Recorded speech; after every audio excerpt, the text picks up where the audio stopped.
It's showtime, folks, and it is the Sunday slot. We're back for the second series, and we've got our old favourite here, which is Leonard Lowe, the author. Now, Leonard has been on film sets for 23 years. He came home to live in the Leavenmouth area. He's the author of 5 books. He's got one in production just now, due to be released. We're going to bring Leonard on and talk about, what we're going to talk about is 20 years of examining hauntings. Leonard is an expert in this field. Absolutely brilliant. So I'm really looking forward to the show. If you get a chance, please take an opportunity to share this on your feed right now. Comment, like, do anything you can. Let other people get involved in this. Would love to get your questions as well. It's a really intriguing subject, and I'm going to bring on. Here's Leonard. Hi, Leonard. How are you? How's yourself, Jim? Yeah, absolutely fantastic. Okay, so let's get into this. 20 years of examining hauntings. You know, and you've worked on film sets as well. You know, film sets, 23 years. What's all that about? Where was that?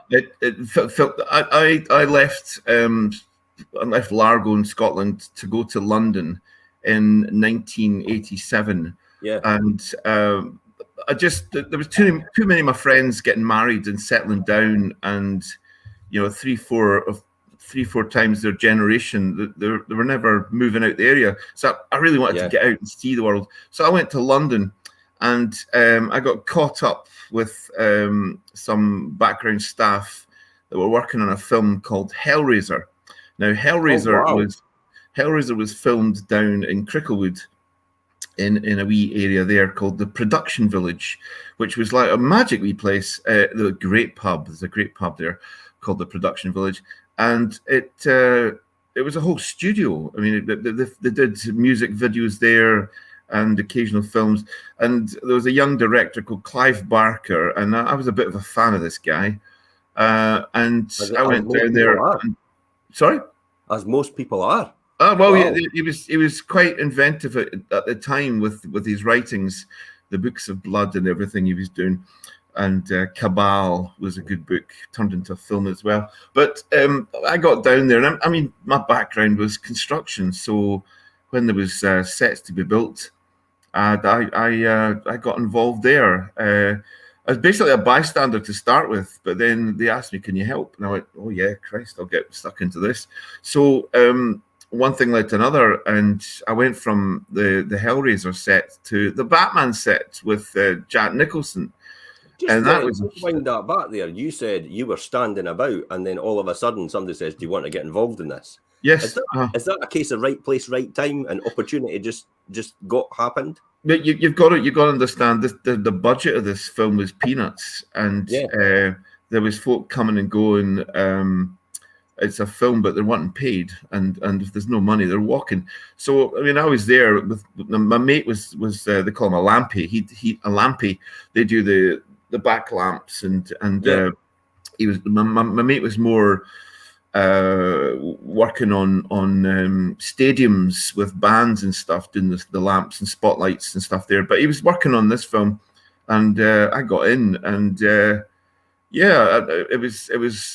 was intriguing. And when it came out, it's like this film is excellent. This is a Lenny film. But I went from there on to working on the Batman set. That was with Jack Nicholson. The film wasn't very good, but they had a really massive set there. And I mean, my background's plastering and taping and jointing, so this is what I did. And I went from set to set where we were doing little BBC films. I mean, it sounds glamorous when you say you work on film sets, but it's just a building site. I mean, I was on a Harry Potter, 2 Harry Potter films, and the very first one I was on, we had kids all over the place running around. They were just kids, and I knew nothing about what Harry Potter was about. My kids loved Harry Potter. I didn't know anything. And the actors were walking through us, looking at the sets getting built, but I didn't. We didn't know any of them because it was a starter film. But I got to meet J.K. Rowling, and that was interesting because I spoke to her about a book I was writing, and my book was the WEEM Witch, about the pit of WEEM Witches. Yeah. And lo and behold, I think it was in her 5th book, she names one of her witches Cornfoot. So I hope that was because of my influence. That would be good. Yeah, I'm going to say a couple of good mornings. Good morning, Perry. If you've got any questions for Leonard, please feel free to ask. Good morning, Cathy, my illegal adopted son. Intrigued? She just lives along the road. Okay. She's always hassling me for not dropping in enough. All right. Okay, so that's why then, because I was going to say, let's ask about that more then, if that's the case. No, don't ask her questions. She knows a lot about me, by the way. So this has all came about that you went to the Batman set, your Harry Potter sets, and you came back and settled here. Was your interest in the hauntings at that time as well? Was this always something for you? I had a you can split a room with somebody giving a ghost story. Yeah. And then you can take over a room with adding, I actually saw this. Then you've got everybody's attention. Yeah. I wanted to go one piece further by saying, and here's what I caught on a photograph or recorded. And that's what I wanted to do.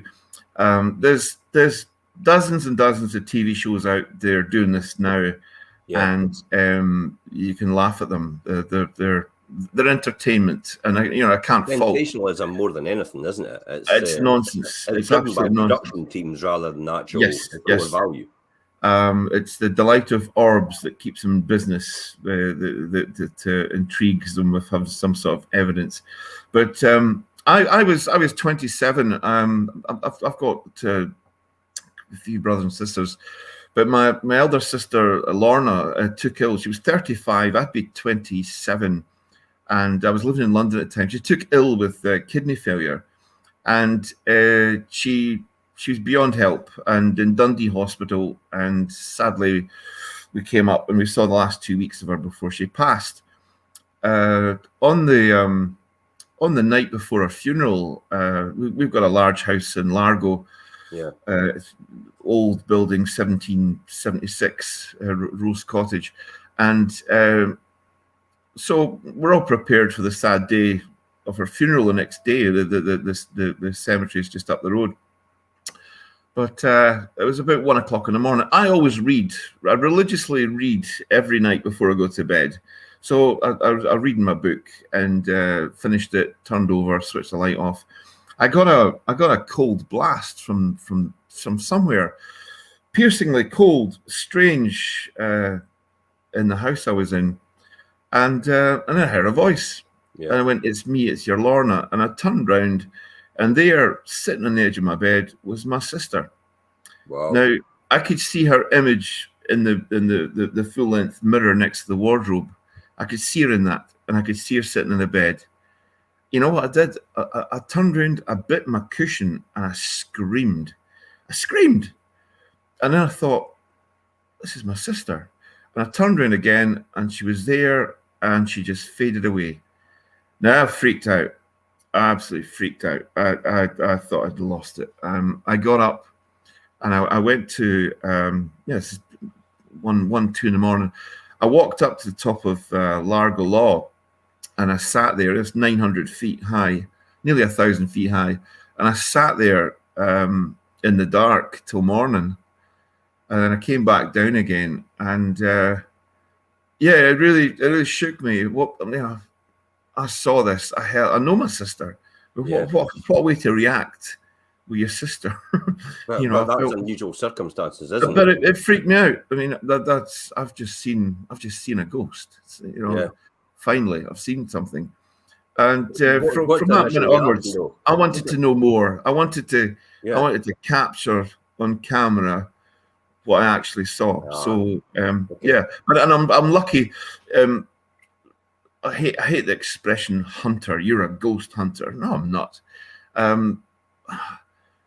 I've been lucky in the places I've gone that I've managed to sit it out long enough to capture what we're about to see on these photographs. Yeah. I think you're more an investigator. You actually look in the background and look into it and find out. Exactly. The best background to do what I'm doing is a fisherman, where you sit there, mess about with gadgets, and sit there in the peace and quiet, and eventually you might catch a fish. And that's what it's like. Let it all come together. Really, that's what it is. Yeah. So when you morning here, Amelia, hi, good morning. Any questions for Leonard? Please feel free to ask. Good morning, Michelle. And Amelia's actually said, it's so nice to hear stories about paranormal, to be informed about Len. The thinning of the veil just happened during Shyam recently too. Do you know anything about that? I'm not really sure what that is. Samhain. Well, that's the Halloween just passed. I get worried when people from London come up there in case they know me. Aye, we'll say no more about that. Okay, so let's get into this. So this is the first thing we came across that we talked about was the Archway Hospital. What am I looking at? Right, what you're looking at here is Archway Hospital. My partner was seriously ill in the hospital with peritonitis and a couple of failed operations. She was seriously ill in a coma for about a year. Mm-hmm. And so I was in and out of this hospital daily. And when I was in the hospital, I had a double spread sheet in a Sunday paper on a photograph I caught in Pittenweem Clock Tower, which we're going to see some of that in a minute. So the doctors got to know me and saw this ghostly piece in the paper, the Sunday papers, and they said, we've actually got a problem of our own down the basement here. Now the hospital itself was built in 1488, Richard III's time. It was a leper colony. And then over the years, it became a smallpox hospital. Now it's a general hospital with 300 odd beds. But what you're looking at here, if you go back a couple of pictures, can we go back a couple of pictures there? That one, yeah. I went down into the basement of the hospital. What we're looking at here is all the smallpox files from World War I. Wow. Now, occasionally, they've got to come down here and dig in these boxes. I think they keep it for 100 years, then they get rid of it. But so we're down here on these endless corridors.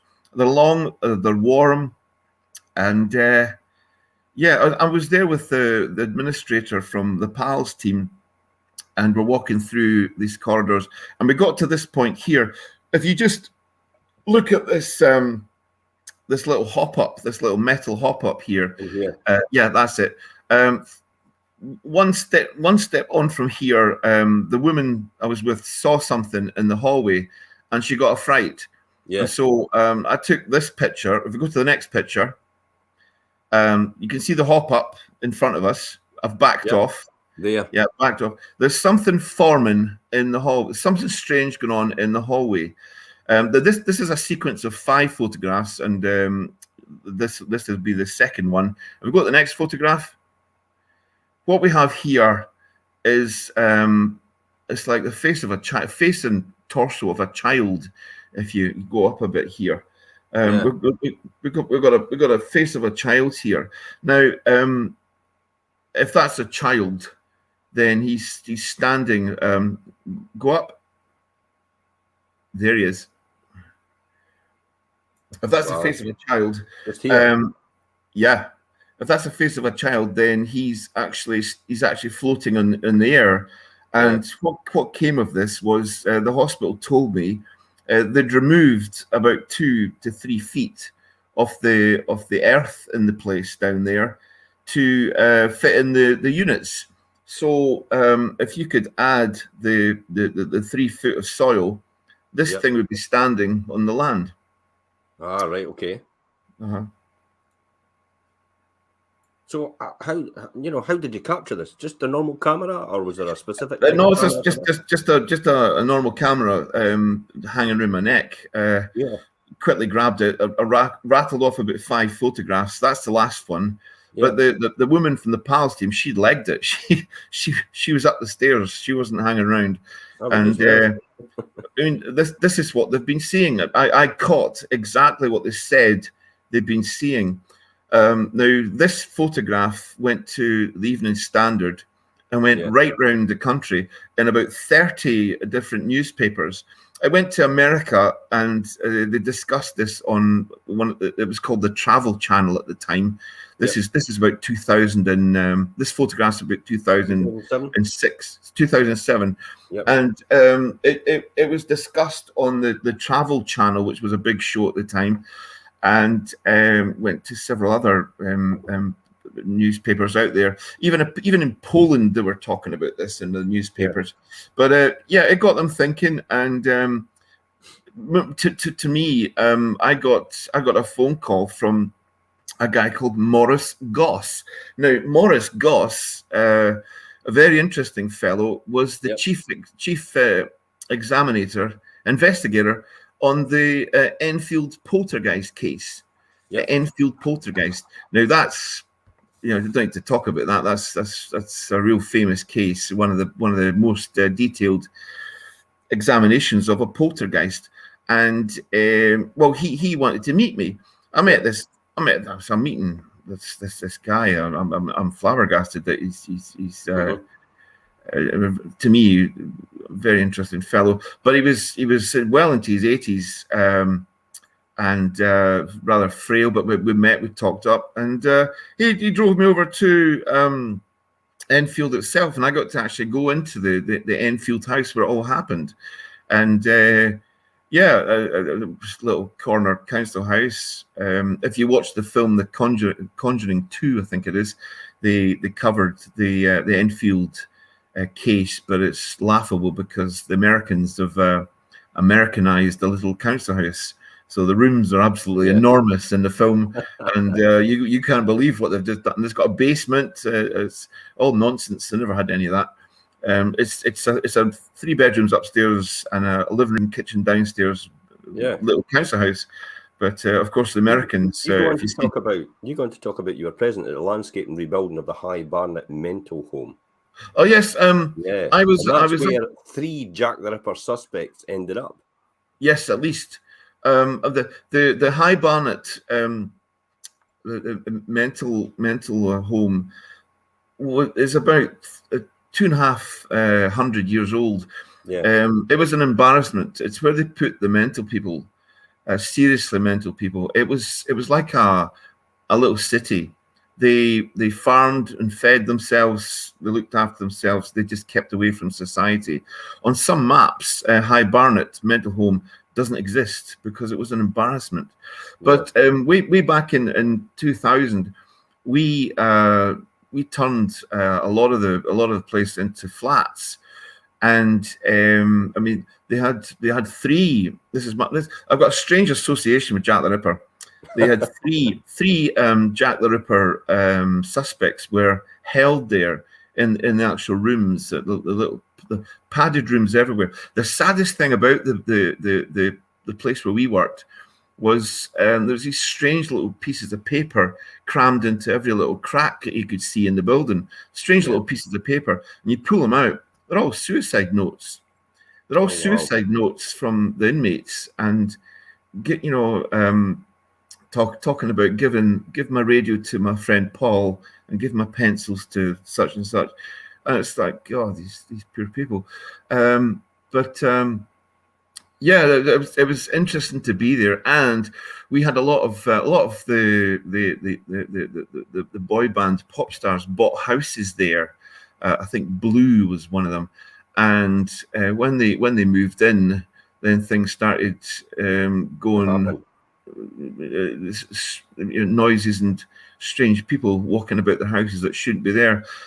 Basically, they're haunted, and a lot of them sold up and moved rather quickly after they moved in.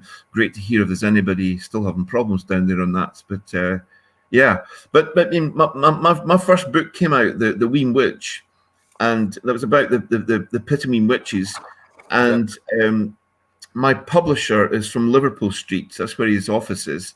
And right in his doorstep is where Elizabeth Stride was murdered.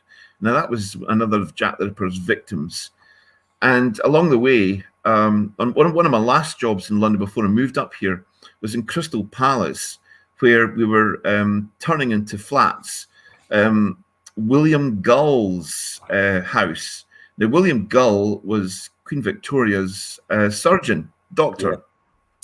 And if you see the Johnny Depp film, I can't remember the name of it, the Jack the Ripper Johnny Depp film, yeah. William Gull was Jack the Ripper. So there's another Jack the Ripper. And we his house had a strange underground room that we broke into that was just full of children's shoes. I don't know if there's any kind of connection there with it. Yeah. But yeah, so I've been all over Jack the Ripper. And well, my new book, I have Jack the Ripper in Pitt and Weem, would you believe? From 1888. And that brings us nicely to this. Yeah, yes, I know that building. Now, with my book, The WEEM WITCH, I wrote the book about the 26 witches that were found in Pitt and Weem in 5 trials.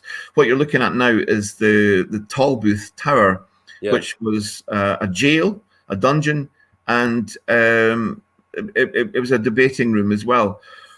Next, the building to the right is a church. They're both intimately separate, but it's a parish council. So on that first floor there would be the debating room, and you'd have the town bailies, maybe 8 to 10 town bailies round the table. But the last man to sit down would be the parish minister, because it's a parish court. So there was a passageway from the first floor into the church where your minister would be last to sit down at the table, come through in his robes and stuff. And that makes a bit of sense in what we're if you remember that phrase there. There's something coming up that will intrigue you. To promote my book, I used to come up from London at the weekends and do a tour in the building. There's 5 rooms in the building, and I used to take parties through the rooms and discuss the book in the rooms where it all happened. And along the way, we had disturbances, we had voices, we had strange figures being seen. Yeah. And then it started to get interesting. I started to spend a few nights in the building with cameras and armed to the teeth with all kinds of things. And I'd just, the place is freezing cold. I'd be sitting there on a cushion in the dark for weeks and weeks and months on end, every weekend in there, and get nothing, absolutely nothing. And then categorically nil. And then it just all took off. I mean, it took Friday the 13th. Friday the 13th. Forget the day, but that was one of our best catches, and you're going to see a photograph coming up soon of that. Of course, you with catching something important, catching a ghost on camera. I'll go straight to the Dundee Courier. And I speak to my mate there, Mike Alexander, and he puts the photograph to his photo team, and they'll check it out, see there's no trickery, and then they'll publish it, and then comes my story. Now this works out. I'll get a date on the photograph, and it copyrights the whole thing for me, so that's great. And I mean, I'm not here to keep all my information. I want to show it. What you're looking at now is this photograph has cost me so much bother with Pitt and Weem Church. Oh lordy, they hate me. I caught something in the tower, and we're going to see that photograph in a minute. But it was close to a passageway that led into the church. Yep. So what I did was I set cameras up inside the church and left them running. They're motion cameras. If something moves, they'll take a picture, and that's the greatest invention ever. I've gone from sitting in the cold, freezing. Yeah, yeah, and waiting there with a camera with a big smile on my face, waiting for something to happen, to leaving the cameras to do the work. Yeah. 24/7. I had cameras in this building filming if anything moved. A lot of butterflies in the building, strange insects to have in the tower, but we had a lot of butterflies moving about, and so they'll set the camera off. What is this photograph then? What is this? This is inside the church. I went inside the church. I was waiting for somebody to come and pick me up. Now, if you want to get into the church, you've got to go across the road, get a key from someone else, and then you go. So when you open the door of the kirk, you know you're the only one in there. Yeah. I walked in here and sat back in the dark, and I gave it about an hour, and there was movement from the balcony, and I caught this. Now this photograph's been lightened, but this is a figure staring back down at me. Is the balcony. From the balcony, yes, the balcony of the church. But where that figure's standing would have been the walkway into the tower, which, if we go to another photograph, you'll understand my excitement of this. I don't think possibly I'll have that photograph, unless that's the one with the face. Yes, that's the one. All right, give me 2 seconds. I'm going to just carry on. Carry on.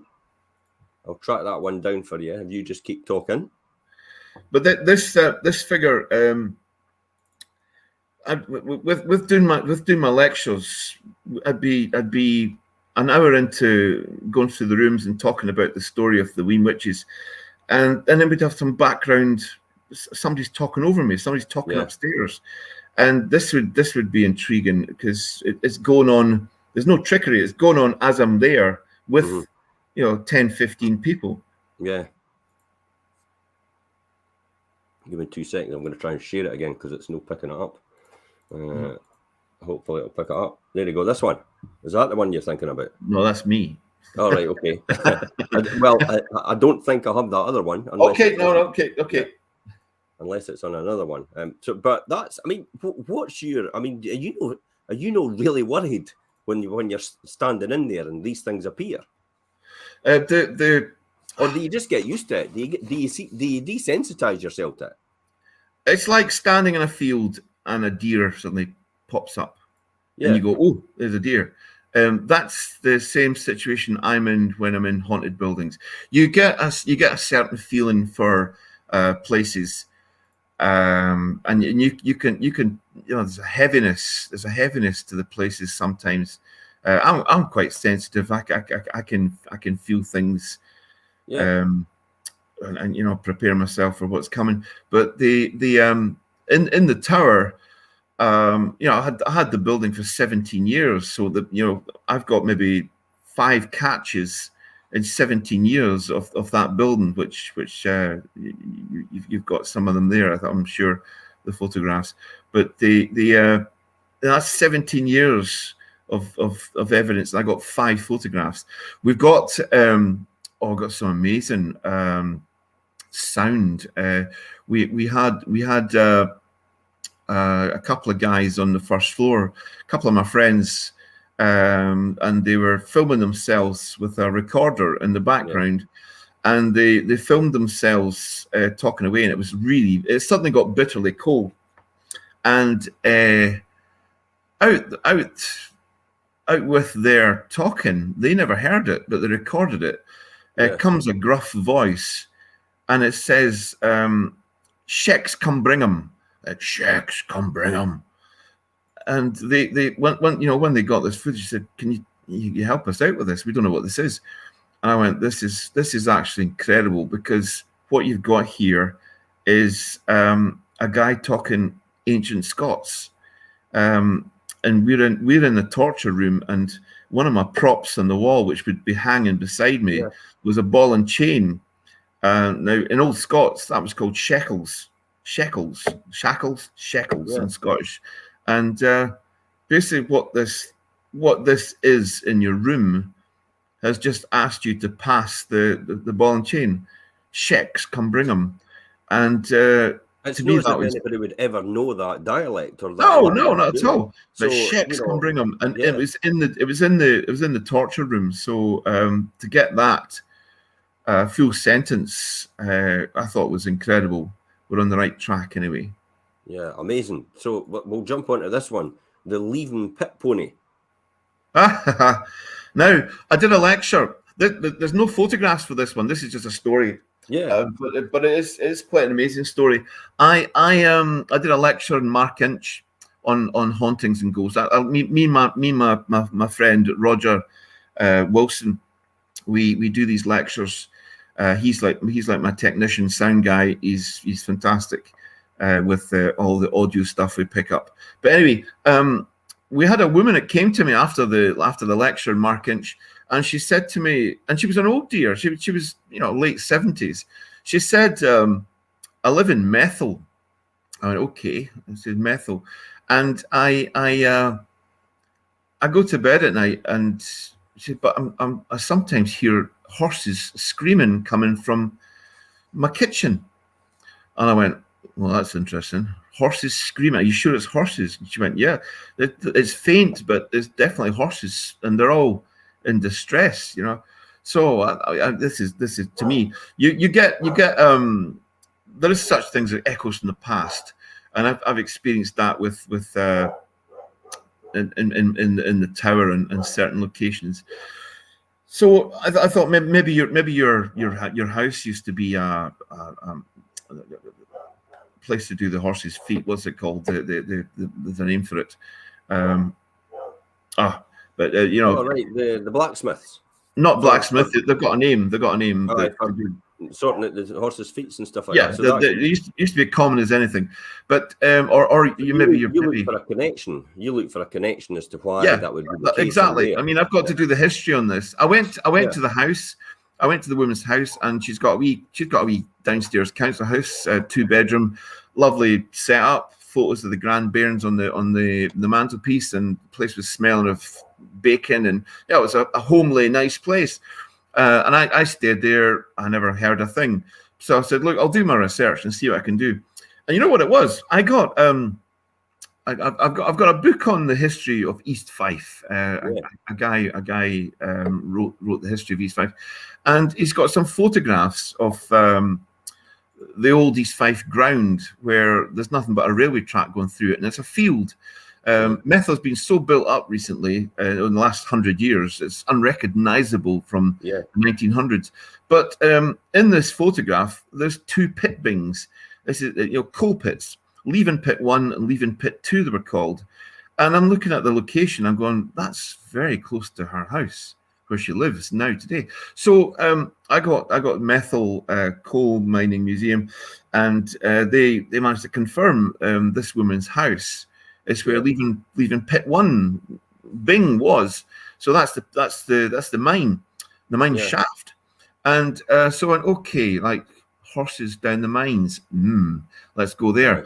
What I managed to dig out was in 1918, roughly about then. A Buckhaven, the mine was closing. Underneath that woman's house goes 53 different tunnels for many miles, right along Leaving. You know yourself when you with your houses, you've got to do a report on if there's any mines underneath. It's money for old rope. Yeah. Well, there's 53 every time, and they're just churning it every single time. But there's 53 different tunnels from Leaving Pit 1 that go as far as 2 miles away. And I think they broke through once at Letham Glen a long time ago, one of the tunnels. But anyway, so I found this interesting piece of a Buckhaven MP who was down in Parliament, and he's having a debate about what do we do with the Leaving Pit ponies. And basically the ponies had gone down there when they were young, and now they were full-grown beasts. I think it was 3 of them. And they can't get them out. They can't get them out of the mine, and they're closing it down. So what do we do with them? And while this debate was going on in London, the mine actually flooded, and the poor beasties drowned. Yeah. So I had an answer to that woman. Conveniently flooded. Oh, you completely funny. But it drowned the ponies. The ponies died. And, you know, I got back to this woman and says, look, this is the news. Your house actually sits on the vent of the mine. And I've got this story of the ponies dying in 1918 or whenever it was. So when you're hearing the screaming ponies, it really happened. It happened, and you've got an echo from the past coming through here. Yeah. And so I went to see this woman and give her all the details, and she's away making me tea and stuff. And I heard a parrot, what sounded like a parrot squirbeling away. And I said, what kind of parrot have you got? And she went, I don't have a parrot. And I goes, I heard a parrot or something. And she goes, no, is it, oh, have they started again? And I went, oh, you're kidding me. And it was faint, but yeah, it was horses. Yeah. So I mean, she's not going daft at all. But that's the kind of having a backup history to things that we find. That's what we're all about. You're bound to have occasions where you think, nah, it's no real. It's after you've looked into it. Have you ever had that situation? Oh, don't. The London Links Hotel. Yeah. London Links Hotel, glorified. I think 1800s it was built. It's in London Links. It's gorgeous. You drive right past it. At the moment, it's almost a ruin. The last manager there, I'm trying not to swear. He made an arse of it. He made an absolute arse of it. Yeah. He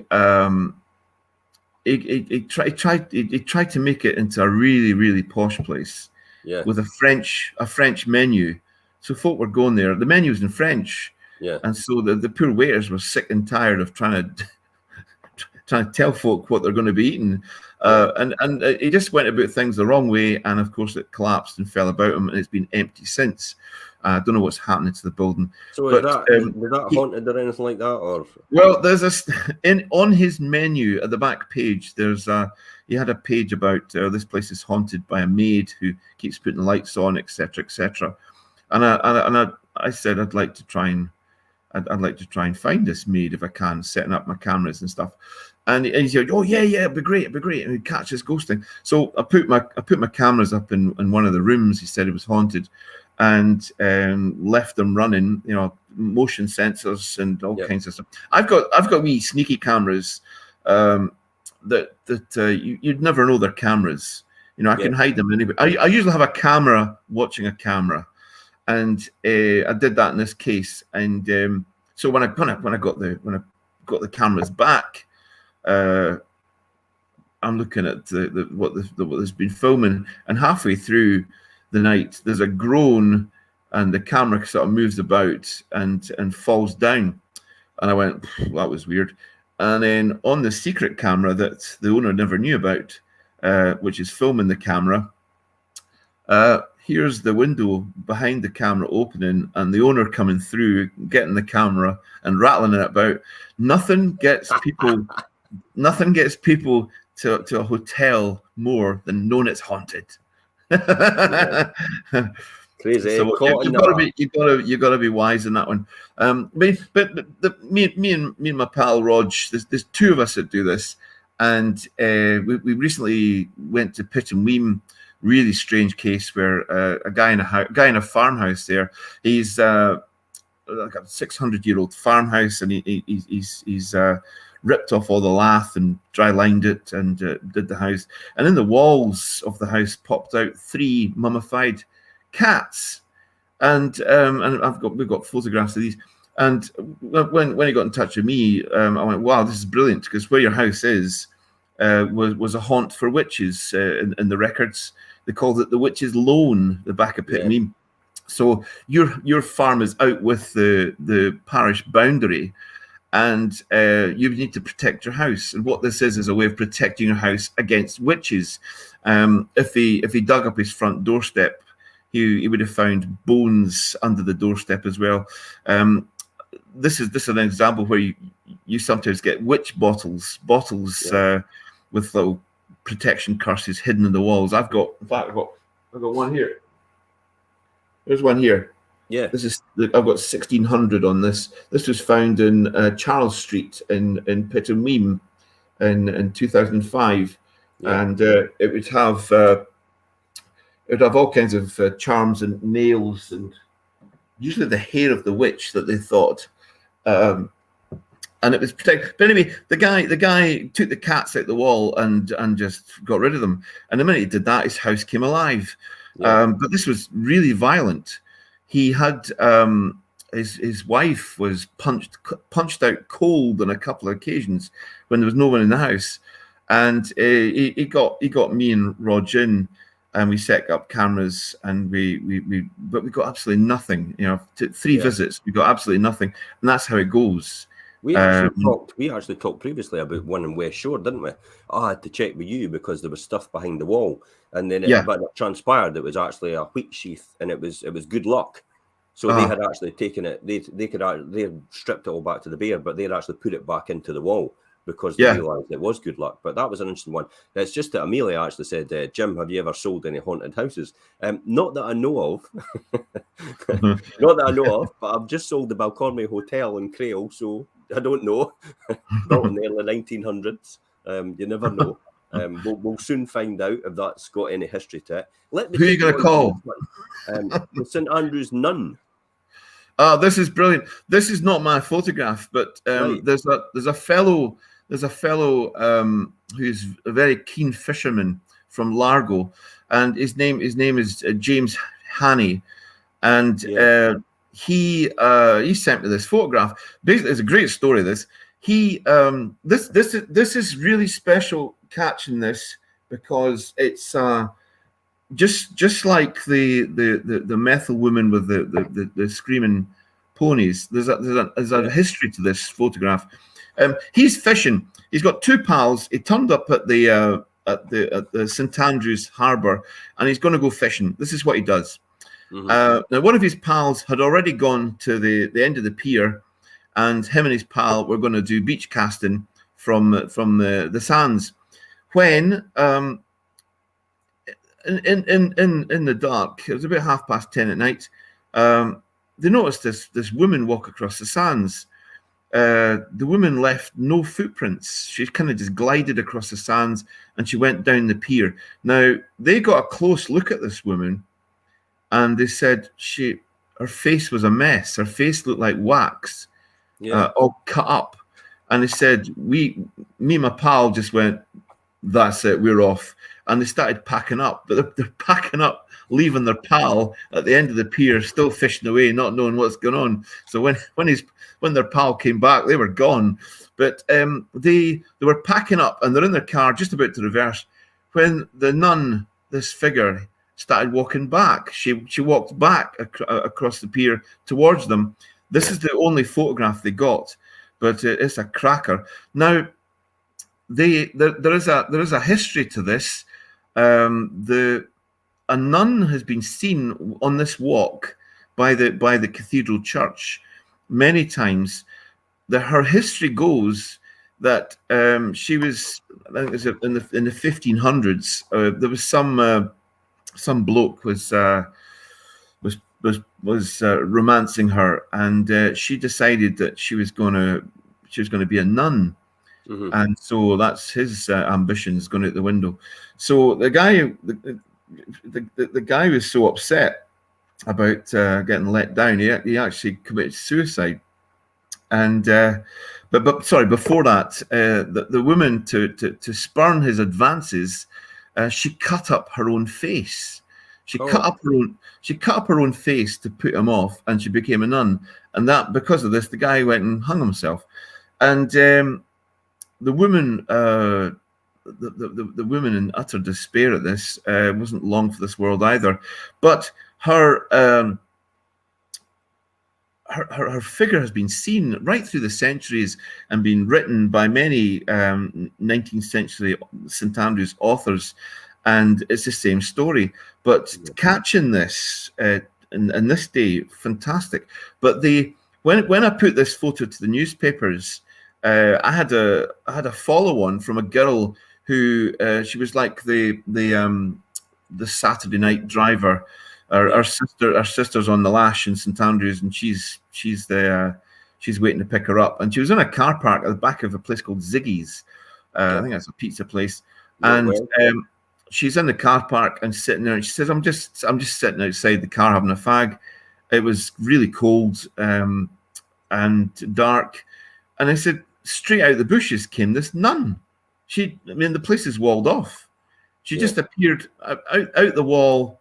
This nun went right past me and down, which would have been the road down towards the harbour. So she's been seen again by a different person. This is an interesting case that can go on and on, but to capture a photograph of her, fantastic.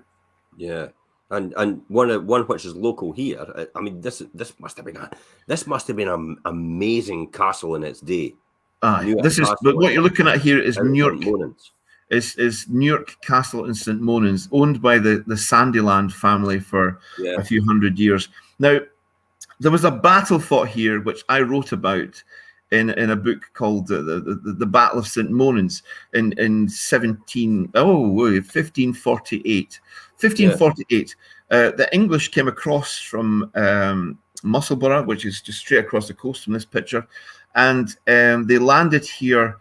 And a little Scottish force was watching them. They attacked the English, and they basically chased them back to their boats. But they left 1,000 dead on the beach down here. The Battle of St Monans, a very unknown battle. I wrote about it, and my book was done. I needed photographs. Now, what you're looking at here is a drawing of a lovely painting of the castle, which I own, showing how it would have looked. It's now a pathetic ruin. There you go. The elements have ripped it to pieces. This is a haunt of the Moor murderers, would you believe? The Moor murderers were here just before they were caught. The Bradys, yeah. And they have inside the building, they have scratched their initials in one of the rooms. But anyway, that's another story. But I wrote that sloping area here is where all the battle took place. All the English went up that hill, but the Scots were waiting for them at the top and assaulted them and destroyed them. Now so I needed photographs from a book. I need a front cover from a book. I've got it over here. I wasn't expecting to talk about this. There we go. Do you see that? There's the book. There's the book. Yeah, the back of the Monans. I've got it myself. I'm reading it. Good man. But the thing was, I needed photographs, a front cover, and so the castle was going to be it. I went there with my partner and our dog about 1 o'clock in the afternoon. It was overcast. The castle's on a kind of peninsula, so there's no one. If there's anybody there, you'll see them. And there was nobody there. So I'm wandering around the castle, and my partner took the dog down to the beach. So I've got the place to myself and run about rattling off photographs. It wasn't until the next day, if you latch onto the next photograph, here we go. The next day I'm going through my photographs, and this came up. Now there was nobody here. There is stories of a grey lady being seen, a ghost around this area. I caught this. Now this, she's got sleeves rolled up. She's actually going. It looks like she's carrying something. She looks like she's going into the that room. There is fenced off, but it would have been the old kitchen. Yeah. Have I got a photograph of an old fisherwoman going into going into the old kitchen? Yeah. I mean, this is 1 o'clock in the afternoon. I caught this. Yeah. And then the local press caught onto it then. Well, yeah. Again, it went to the Courier. It went to the East Fife Mail, and then they started doing places in America. There on YouTube. There's loads of top 10 ghosts, and somebody took that photograph, and they made it number 1 in their top 10 ghosts. So there's a top 10 ghost list. The top 10. There's a top 10 ghost photograph list, and that was number 1. So wow. Excellent. Yeah. So where is this then? Millhouse? This is a really interesting case. This is in Kennoway. Yeah. The Millhouse is in Kennoway. It's a gorgeous. It's like a 600-year-old barn, and some fellow put his money into it in the 90s, and kept the old like 10-inch beams going through the house, and turned it into I think it's a 5-bedroom house now. But it's the downstairs is completely not landscaped. It's one area. Love kitchen and the living room merge onto each other with a big log fire, and then there's a staircase. You open that door there. There's a staircase leading you upwards, and all the rooms are upstairs. Now, a German company was renting this place, and they had all their kind of German guests staying here. And in the house book, the guest book, there was a continuous written in German. It was of the people in the house waking up to a monk hanging over them in the night. And there's a monk. But go back to the monk. We'll get to that picture in a second. Yeah. They were writing in the book that they were waking up, and there was this fellow sitting in the room. So they came to me, and we went there, set up cameras. We met a lovely German woman called Anya, and she told us the history about the place. Her husband had been doing work in the place. He'd heard voices. There was footsteps. Something peculiar going on here. So we set up cameras all over the place and got absolutely nothing. And we came back again, did the same again, got absolutely nothing. Yeah. And I'm starting to think whoever was here, we've missed it. And then the motion sensor camera went off upstairs one night, and we caught this. If you got the next picture, look at this monk with his kind of cowl. And we caught this on the first floor landing. Now, this is a figure with a monk's cowl. You know, the neck piece here, the cowl. It looks like it's got some sort of leather skull cap on it, but it looks like a monk. And again, I managed to photograph what the guests were seeing in the building. I can't get rid of any of these things. I don't think anybody can. They come and go, and you get all these TV shows with bring in an exorcist. Don't get rid of it. Go away. Or bless this house. Don't get rid of the beasties. But no, I can if I'm lucky enough, I can catch proof of what's there. And just give you peace of mind that you're not actually going mad. Yeah. Mm-hmm. So other things as well. We're almost at an hour already, Leonard. Oh, well, we could go on. We started. So the things that what's the most intriguing thing you've seen so far? What's the thing that you've seen all these years that you think? Wow, well, that is the number one. In February, March this year, we were called to a house in Kennoway in the height of COVID, another house in Kennoway, and this one's incredible. There's sometimes things happen when me and my pal Rog will get back in the car after an investigation. This is another picture. But if you got the there, stop there. Yeah. A couple in this house. It's a bungalow. It's a very modern bungalow, and they have two trap doors in the house. One in the kitchen, one in the hallway.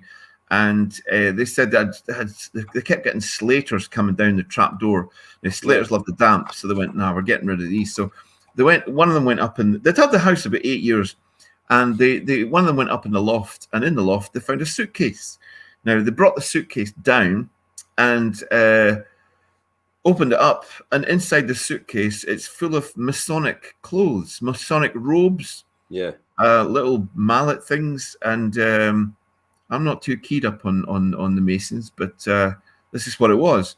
But seemingly, this is female clothes for the Masons. I didn't know there's a females group of them, but I'm now enlightened. But they took this suitcase and they chucked it in the bucket. They binned it. They binned the whole lot. They didn't want it, so they got rid of it. The minute they did this, their house came alive. Bangs and crashes right through the night. Footsteps. The animals were being terrified with something, a couple of dogs. The woman stated that she went into her own kitchen at one point and all the drawers and cupboards swung open, like whoosh, flew open. She was terrified. So she called me and Roger, and we went in there. I sat. This is brilliant. We sat down and they gave me their story, and I said, you know, this is very similar to what happened to a couple who in the 1950s moved into a little gamekeeper's lodge at the back of Fort William. And they were English. They moved in. They were going to be crofters. They moved in and settled down in the place, upstairs, downstairs house. But what they had outside was these massive roses that were blocking the view of the windows. Right. So the first thing they did was they chopped the roses down. They chopped the roses down, got rid of them, and the minute they did that, then the house came alive. The house was so haunted, it ended up getting dynamited. Would you believe? They blew the house up, and nothing remains of it now. So that's a story. But here we go. Here, is that roses? Is that a rose? That's a rose. But I gave that story. That everything had happened because they'd removed the roses from this old woman's house. And then the house came alive. Now, the very next day, after visiting this couple in Kennyway, I got a phone call in the morning, and the guy was livid. He was fuming, angry, and he says, you know, me and the wife woke up this morning. He says, yeah. He says, and we were covered in rose petals. Oh, wow. You're joking. He says, whatever was in the house last night has heard your story. We woke up with rose petals all over us. And then if you go back to that rose that was there, they found this rose in one of their kitchen cupboards. And they said, this thing's taunting us. And I went, this is serious. So we went up there with our equipment, me and Rog, and we got this device called a ghost box. It scans the frequencies of the wavelength frequencies, and through this device we can get voices coming from the dead. And this came through. You know, it's Masonic clothes that have set this thing off. So let's there we go. There, that's exactly what they've had. That's the women's lodge.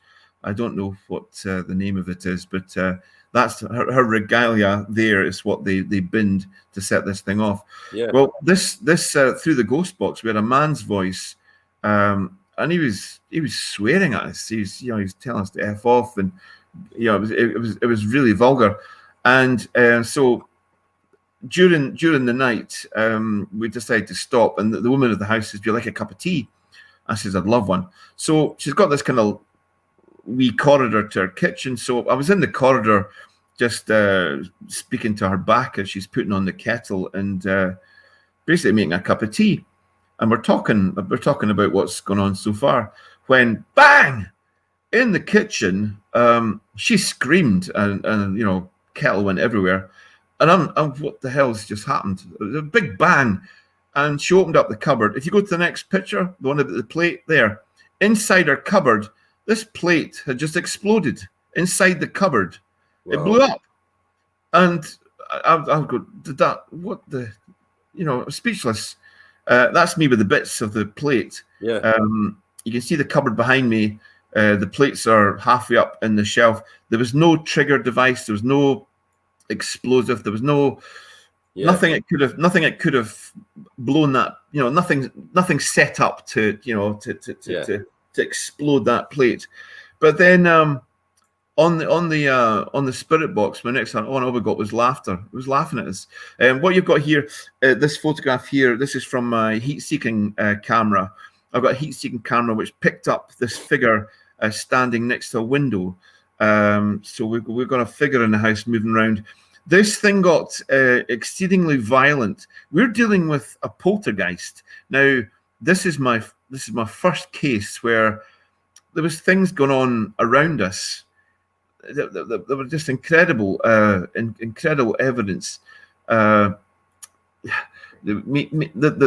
night of the plate exploding, me and Rog got into the car when we'd finished later on, and none of us could speak. It was, you know, did that actually just happen? And we know we'd witnessed something extra special here that you know, paranormal investigators can only dream of, and we're in the middle of it. So what's going to happen next? Well, the next thing we had was we had more spirit box activity.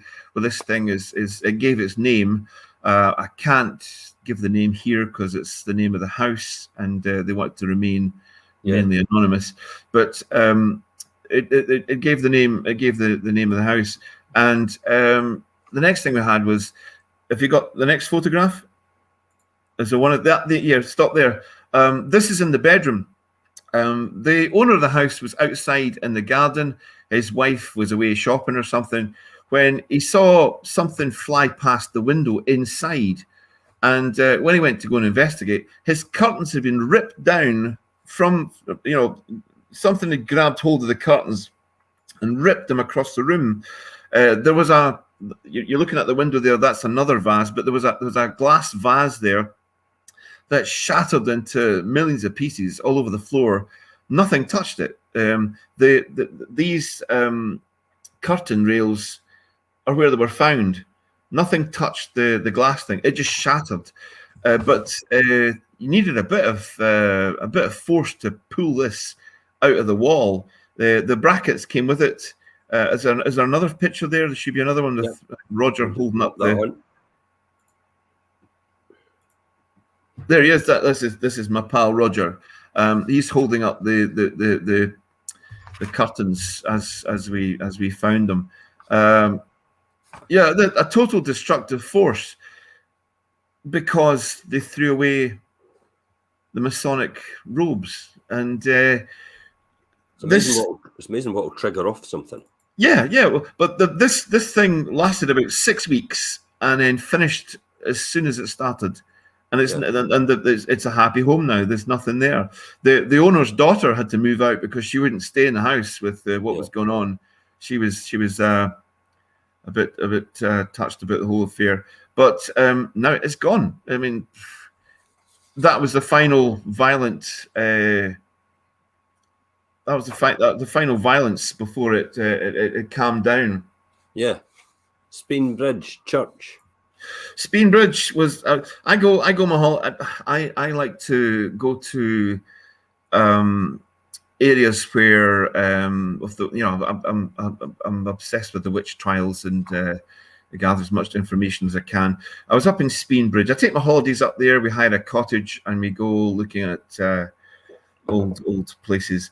And we passed Speenbridge, and here's this old church in the middle of nowhere. I mean, it's miles from anywhere. Where does it get its congregation from? And it's obviously disused. There was a fallen tree. I've got a great photograph of a fallen tree against the roof, and nature claiming it back. But I went in the building and to explore it. My partner was outside in the car. And here's the pews, the church. But I was in there, and then I saw what was a faint figure walking about the pews, and I backed off and I took a photograph, and you can see there it's something like a pair of legs. Pair of legs in the photograph. Is this the old minister still doing his rounds? There's a funny ending to this. I backed out the church, and I had a fence to get over before I reached the car, and I got out of the church, and I met this backpacker, this girl walking up the road, and she said, "Oh, can I go in there?" And I said, "Well, yeah, if you want, yeah, I don't see a problem." And I wasn't going to tell her what I just saw, so she leaped over the fence and went into the church. I went in the car and I just told my partner Ruth what I'd just seen and what I'd just photographed, and I was showing her the photograph, and it was taking a while, and the girl hadn't come out of the church yet, and I thought, oh God, she went in on her own. I better go back. So, so I went back. Honourable Lenny went back to the church to see this, make sure this girl's okay. So I leaped the fence and I walked towards the church, and there she was squatting down. She was doing a poo, and she went, "Go away, go away." It's like, whoa, okay. Just make sure you're okay. I wondered what was taking you so long. Oh dear. So this whole background has led you to write for Haunted magazine, yeah? I write for Haunted magazine. There was a magazine called Paranormal Magazine, which did my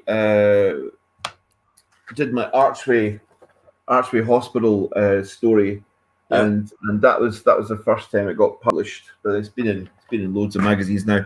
But Haunted magazine, the editors came to me asking if I would add something to the page.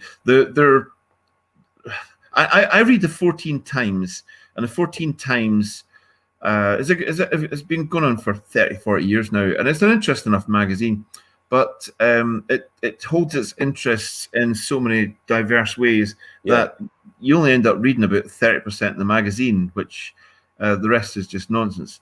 But this magazine is solely on hauntings, and they said, "Can you add some witch stories to this?" And I went, "Yeah." So I ended up getting getting a feature, a regular feature, the lowdown on witches, and then it was the lowdown on ghosts. Yeah. And I started feeding them stories. The next issue should be out this month. They've got my Pit and Weem, Jack the Ripper in Pit and Weem from my Scotland's Untold Stories, the new book as well. Yeah, good man, good man. But they've got a feature on Jack the Ripper in Pit and Weem 1888 in this month's edition. So that's good. But they're breaking into America. They're getting a lot of sales in America now. So good on them. Yeah, absolutely. And this, I was going to say, and we'll come to this. I mean, you can get these books. I've put all the links on here, so you can get the books. Good man. From you. Good man. I mean, there's a lot of really good books. What I love about this, I love the one about Jack the Ripper and Pit and Weem. That's a real good one. And For Sale a Macintosh, that's a really good one as well. And the Answer to the Pirate Hunters, it's like that's that, and The Hangover from Hell. There's some really good stories. You know what I love about them the most is the fact that you can spend maybe 15-20 minutes and you've got through one of them. Where it's no War and Peace on, it's nice, it's easy to digestible. You get the gist of the story. It's really intriguing and inspiring, and you get a good laugh out of them as well.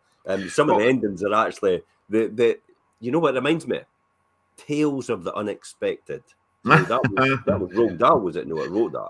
Yeah, well, I mean, this is the kind of thing that intrigued me. I mean, I like quirky history. There's a lot of fun in what I write, but there's a lot of gore as well. Who's ever written about the Orkney Farty witch? That's Sir Walter Scott met her, the Orkney Farty witch, and what she used to do is the sailors would come up and see her, the fishermen come and see this old wifey, and she would fart into they'd pay her money first, and then she'd fart into their hands, and they would carry the fart down to their boat and throw it at the sails of their boat. Oh, no way! Really? And they'd get wind. They get a good wind. And they were convinced that's what would have a good day for them, or a good time for them out in the seas. Yeah, my missus could make a fortune. That'd that brings me the one we were laughing so much about before we came on camera. Tell me about this one. Oh, the Phantom Booby. They don't mess with a Phantom Booby. We were in my sister come about. My sister Linda runs Kouris Palace. Yeah, and she does tours there, and she looks after the place, and that's a very haunted building, which I'm dying to get into, but she keeps making excuses to stop me getting in there. But anyway, we did get there once, me and Rog, and we in the middle of the night. Wood smoke. The place just reeked of wood smoke, and it's like, God, there's a fire. There's a fire in the building, and we it's so strong, just hit us, and then it disappeared. Really strange place. But when we went through the photographs the next day, what came out of the photographs was that strange big willy. It looks like a big willy. It's the boy for the Lunlinks Hotel, is it? No, that'll pull the customers in. But no, we ended up with this strange big, the booby, we call it. That talk about frightening. If I'd met that in the dark, it would have given me a massive. Anytime it would have given me a fright. Okay, so where can people find you then? Where are the best places people can find you online? I mean, I put a lot of links in here, to your page and all the rest of it. But basically, get me on Facebook. If you get me on Facebook, there I am. Or I've got my webpage, Lenny WEEM WITCHES at hotmail.co.uk. Right now we have a pub in Falkirk that's asked us to come and have a look at it. They've actually got some video footage of something going on in their bar, which is very interesting. The pub is next to the what was next to the old court, so there's a few hangings and stuff going on around there. So that's one we're going to be looking at soon. We've got what else have we got? I've got a house in Largo by the temple, which I'm waiting. The guy who owns it, but he lives in London. And he's got an incredible story brewing from his house. And just when we can, we'll get there and investigate it, and that's what we do. Yeah. And your books, the WEEM Witch, the LARGOS Untold Stories, St Andrews Untold Stories, Battle of St Monans, we talked about. Scotland's Untold Stories, I said, is a really good one. That's all available at, I have put links to the local bookseller in Guardbridge. Yeah, Guardbridge does my Scotland's and Untold there's a Stories. bit about you on Amazon, so there's a bit about the author on Amazon. Yeah, you get them all there. Else about Leonard, Amazon's and also access to these books. We would rather, obviously, you buy either direct from Leonard or you buy from Guardbridge, because obviously Amazon's a big entity. They take a good slice of that more than likely. There's no way. So if you can, I tell you what though, if you're looking for that, and if you're looking for a gift for Christmas, here it is, Christmas. Just so happens we're right at this time of year. These you can't go far wrong with this. Is the fact that this is way out there. This is things that people don't think about, but they're all factual, true stories. These are all things that actually happened. I mean, the one about Aberdeen, about the slaves, the white slaves in Aberdeen. I never knew that before, about the fact that they manhandled these people, got them absolutely plastered. It's like Carry On. The one Carry On the Carry On one, where the gang and they put them on the ship and then they took them away, and then they ended up on a plantation in Edinburgh, in America. I mean, that's. But the thing with that story is the Aberdeen Council was putting money into their own pockets by taking the waifs and strays off the street and just throwing them into slave ships, sending them over to Barbados. Once you're there, you're on a 7-year sentence as a slave. If you survive that, then you're a free man. What this guy did, he did the 7 years, and he swore that he was going to come back to Aberdeen and then sue the councillors that sent him there. And he did, and they tried to stall him. They tried to have him arrested because he was going to let the game go. A very interesting story, but I just couldn't believe it. I mean, that's 1757, the Aberdeen slave market. But again, we come back to saying, you've documented this, you've actually researched this. This is all down and document somewhere way back, which you've actually researched and brought forward. So there's all this information in these books are actually factual information based on all the research and documentation you've done. So it's not you're a hunter, ghost hunter. You're actually an investigator. You know exactly the history behind things, and you know what you're based on fact rather than just fiction or science fiction. Just making this all up as you go. But half of what I do is I like you to read what I've written and then go and visit the place. Go and see where it all happened. I mean, everything I write about, I've actually been there to see what's left to see of the story today. And that's what we do with our holidays. We've just come from being up in Ballantor, up in Tain, lovely wee place there.